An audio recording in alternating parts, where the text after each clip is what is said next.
Qoram yog'ib oldi. Hammani kayfiyati zo'r.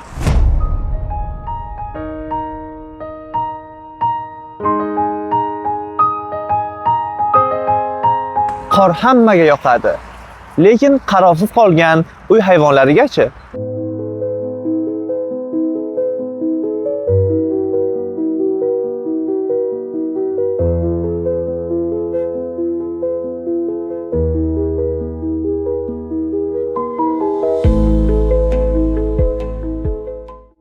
Amerika Qo'shma Shtatlarida narx 13,5 mingta uy hayvonlari boshpanalari bor.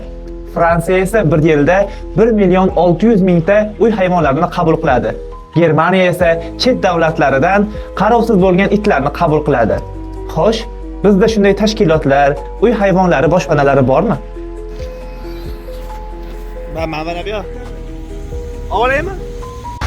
O'zbekistonda qarovsiz qolgan uy hayvonlariga g'amxo'rlik qiladigan, ularga davolash xizmatlarini ko'rsatishda ko'maklashadigan tashkilot bu Eko partiya ekanligini internetdan o'qib qoldik. Xo'sh, ishlar qanday olib borilmoqda? Ularga bog'lanib ko'ramiz. Bu 3-marta telefon qilishimiz 3-tashkilotga.